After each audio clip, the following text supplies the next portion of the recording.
Good evening. Thanks, Pauline, for this nice introduction. I'm quite privileged tonight to be here with you. Especially, I consider Scotland my second home.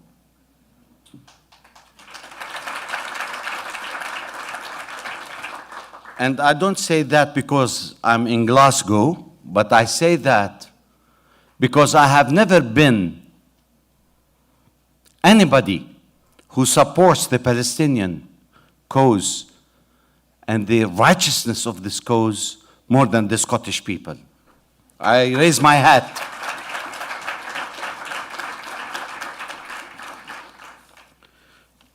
I'm not going to be an academic scholar tonight, although I'm proud to be an academician, and I managed to become a diplomat just as a second job. But I want to talk about the ugly occupation of modern history. I'm going to talk about the bastion of democracy that is so-called Israel, where the international community still believes that this is the oasis of democracy in the Middle East. But how can that be when we look at Israel as an occupying force on one side of the street in East Jerusalem, and on the western side, it's considered to be a democracy? This is the apex of oxymoron. I've heard many speakers talking about this protracted conflict. It is protracted because it is a conflict between two epistemic communities who have been at loggerhead for the last 100 years. One, the indigenous population called the Palestinians, and the others are Zionist colonial settlers.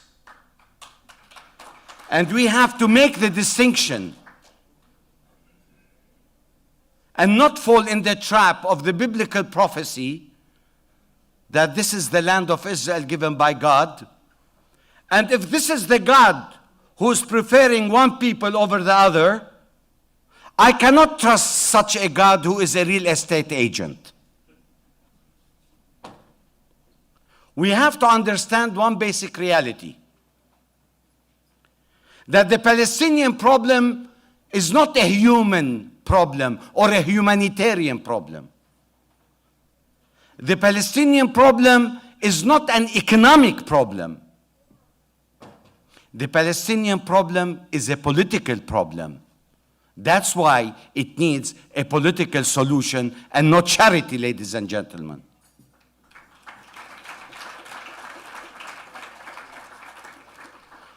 We have the right, like all nations in the world, to self-determination. Every single people on this planet is practicing that sacred right of self-determination, except the Palestinian people. And I don't want to brag that we are the most educated in the Middle East, and that we have managed to build many countries in the Middle East. However, we have never been given the chance to continue in building our country. Why? Because the continuation of building colonies, ladies and gentlemen, those are not settlements, those are colonies. Settlers come and go, but the colonies stay. And to give you one simple statistic, currently today, 2,000 dunams have been confiscated in the Crimson area in Beit Jala to build the apartheid wall. And Israel claims that this is the land of Israel. And we have been convinced that the Oslo Agreement is going to end up in having an independent Palestinian state over the borders of 1967. Today, if you go to Palestine, there is no more room left for the Palestinians. More than 65% of the West Bank is still under Israeli control. 90% of the population of the Palestinians are in less than 3% of the land. Israeli colonies comprise 2% of the land with 60% built up area, which means that Israel controls not only the 2%, but the 60% of the built up areas. Our vision, ladies and gentlemen, is freedom and independence. And our reality today is fighting occupation. We cannot enjoy freedom and independence without getting rid of the occupying forces. I was asked in an interview by Sir David Frost, just before he died. He asked me, Manuel, what's happening to the peace process? I said, Sir David, first, there is no peace, and there is no process. And there is no tunnel, and there is no light at the end of the tunnel. This peace process has been aborted almost 12 years ago. And therefore, today, we Palestinians and Israelis are stuck between the historically inevitable and the politically impossible.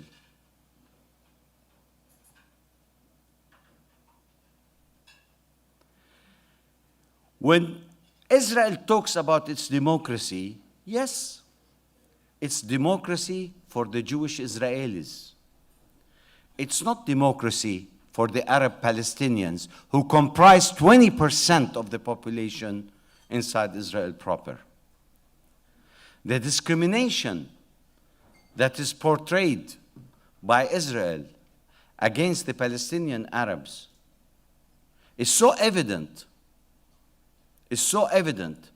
that there are movements of ethnic cleansing, not only of the West Bankers and the Gazans, but also of Palestinians living inside Israel. This ethnic cleansing process epitomizes best an apartheid state. How do you explain when Palestinians cannot control or cannot even drive on the bypass roads that link settlements to Israel proper? How could we explain to the world that we cannot use certain roads? And if I want to compare the apartheid of Israel against the Palestinians with that of South Africa, I think the South Africans should have learned from the Israelis how to conduct apartheid. Racial discrimination, ladies and gentlemen, is a crime against humanity. And Israel spares no moment in discriminating against the Palestinians. I give you one simple example. I was born and raised in the old city of Jerusalem. I became an ambassador. There is a certain kind of a law which says if I cannot prove the fulcrum of my stay after 7 years, I lose my residency. I'm not a citizen. I'm a returning resident. And the Jew who comes from Poland or from Ethiopia, at the airport he becomes automatically an Israeli citizen. He has never seen Jerusalem and never lived in that part of the world. And me, who has been born and raised there, I'm losing my Israeli identity card because I failed as a returning resident to maintain my permission. What do you call that? Isn't that apartheid?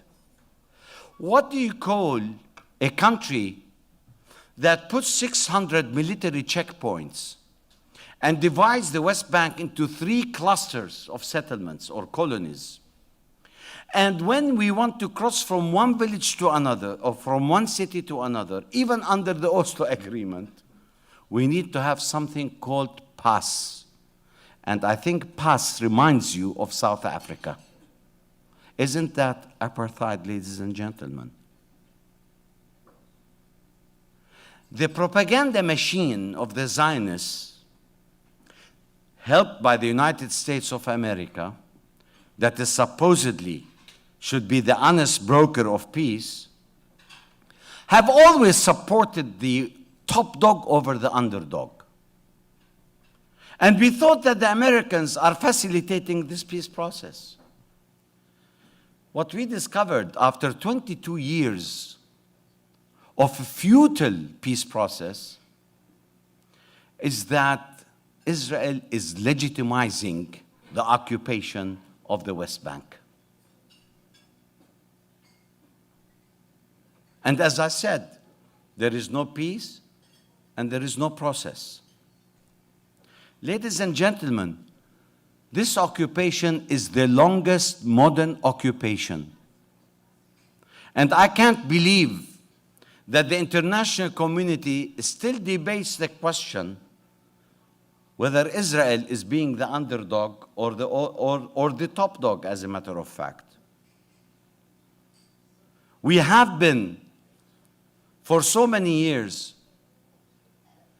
trying to raise awareness about the sufferings and the humiliation of the Palestinian people. And what you heard from the previous speakers, how Israel gets away with those scientific facts that were given by Professor Finkelstein, and still the international community has a skepticism.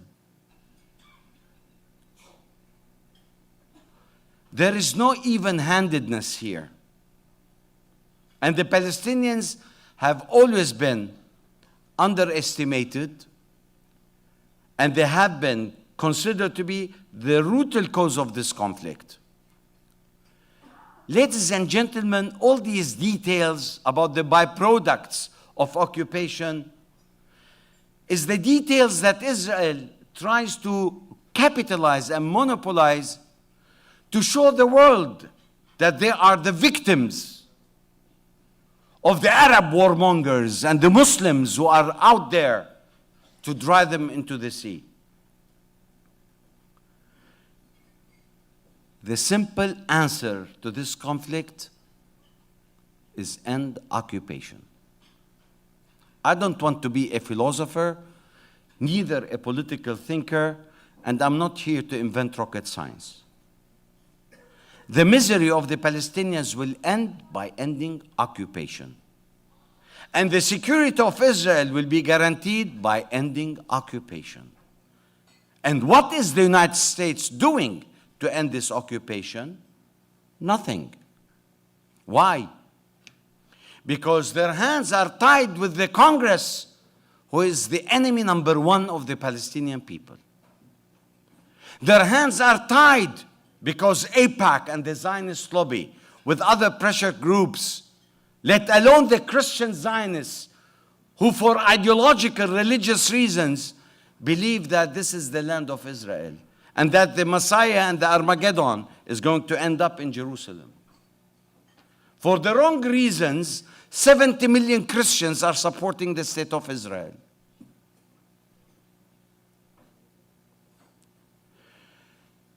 A badge of dishonor on the international community will continue when the Palestinians still suffer under occupation. And what we have heard tonight about Gaza is something which is shameful. 7 years, 1.8 million Palestinians living in the most congested part of the world are being under siege and blockade, let alone are under the heavy military machines of the most sophisticated weapons given by Europe given by the UK and the United States, and using the Gazans as victims, as guinea pigs. This is the ultimate hypocrisy of democracy. When is the world conscience is going to understand that injustice and the continuous pain of the sufferings of the Palestinians, that should stop? Enough is enough. Ladies and gentlemen, sisters and brothers, we have made our painful historic concession when we have accepted the state of Israel with 78% of historic Palestine. We are negotiating over 22% of Palestine. And Israel is not willing to give us 8% of the West Bank, let alone Gaza and East Jerusalem. So what are we achieving with this peace process? And is there still a room for a two-state solution? In my opinion, there is no room for a two-state solution anymore. Because if you go to the West Bank, you see all these zigzag roads, you see all these clusters of colonies. When there is no geographic contiguity between one village and another, when there is no geographic contiguity between East Jerusalem and the West Bank, when the West Bank is totally cut from Gaza, and when you talk about 4.5 million Palestinians that are scattered in small percentages of land, and then we talk about a two-state solution, what's left of a two-state solution? And the irony of the matter is the fact that such regimes in Israel, headed by Netanyahu and these settlers, are being democratically elected by Israeli citizens. And if this is the outcome of an election that is a fascist regime, then I doubt this democracy. I believe there is no democracy. And one single element makes me afraid, is when you mix religion with politics. And the religious dimension that has been invoked by Israel in its politics will make it impossible for coexistence between Palestinians and Israelis, which will make this conflict even more complicated and more complex and more frightful.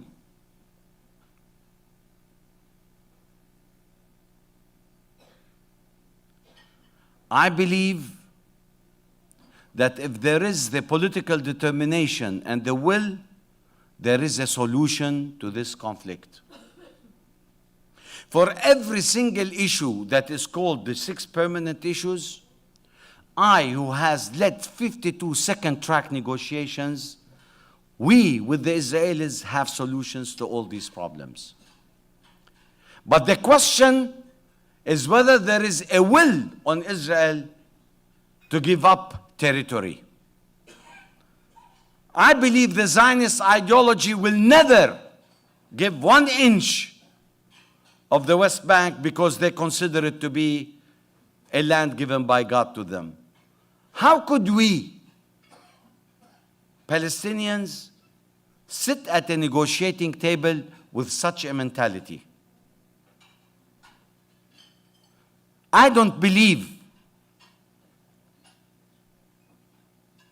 that there will be a solution to this conflict in the short run. I think the objective conditions, world and regional, will impose certain solutions to this conflict. And I don't believe that a peace process brokered by the United States of America is going to find plausible solutions to this conflict. And I don't believe a subservient European Union to that of the geostrategic interests of the US in the Middle East will be the potential alternative.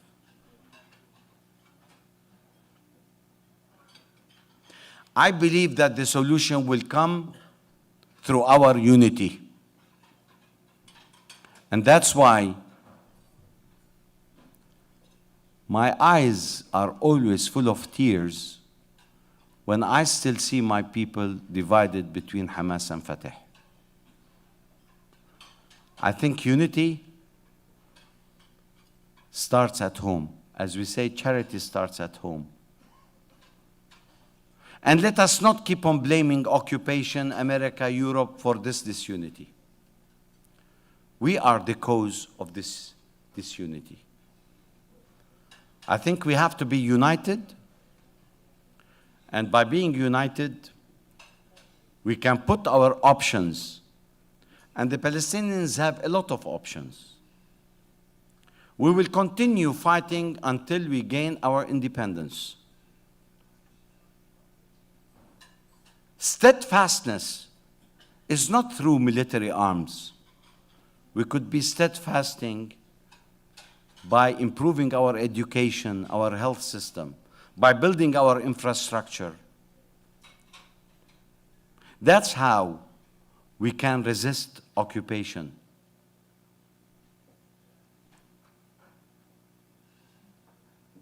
There isn't a single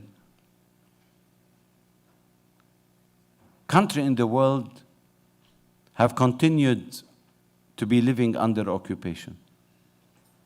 We say it's a matter of time. Time is always on the side of the people who are determined to get their independence and to get their freedom. Freedom, ladies and gentlemen, is not given. Freedom should be snatched from the horse's mouth. And in order for us to achieve that goal, we have to be united.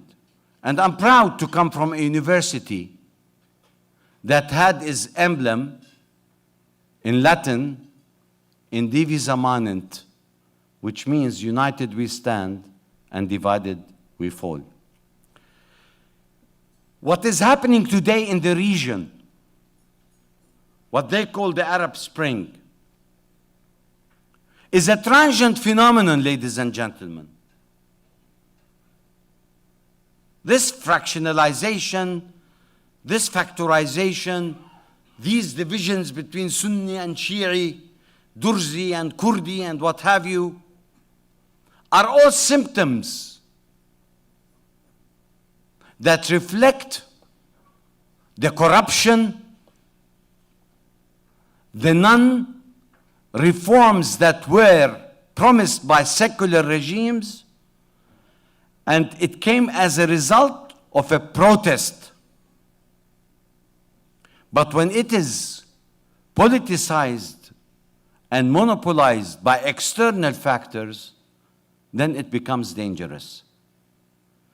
Never believe that instability and insecurity of the Middle East is as a result of this transient phenomenon.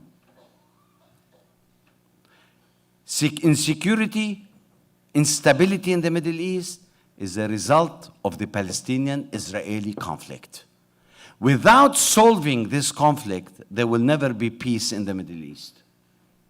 And without this conflict being solved, Israel will continue to live in a garrison state with a siege mentality. And my message to Israel is the following. How long can Israel continue to live with this psychological pressure of living in a garrison state with the phobia of the Muslims and the Arabs? One day will be united and will throw them into the sea. How long the United States will continue to support Israel while Israel is becoming a strategic liability and not an asset in the Middle East? How long would it take the Palestinians to unite and to see that the common enemy is Israel and not Hamas and Fatah. What is going to take the Arab world to understand 350 million that if they concert their efforts, natural resources and what have you, they will become a power to reckon with? And who guarantees Israel with that kind of support coming from the world as it did as a result of the Holocaust and what have you? I think time is not on the side of Israel. And I think Israel should understand, in order to become a legitimate nation state in the Middle East, I think they should get the legitimate birth certificate from the Palestinians at a time when the Palestinians will have their own independent state. Israel has to make its choice, either to become part of the Middle East or to live in total alienation until the objective conditions were ripe. Israel now is marking the beginning of its end, ladies and gentlemen. I tell you that with all confidence. Military power alone is not a safeguard to preserve a nation. Because, you know, wars have never brought peace and stability.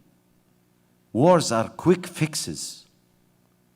And that's why when we embarked on this negotiating process, we thought that Israel was serious in solving this issue once and for all. And we have accepted a two-state solution on the borders of 1967. How many lives do we have to lose until the international community will understand that there is no more room for occupation and for belligerency? I hope that one day I will come, even if I'm retired, to talk about the prosperity of a beautiful Palestine and not to talk about this conflict. Am I going to see it in my lifetime?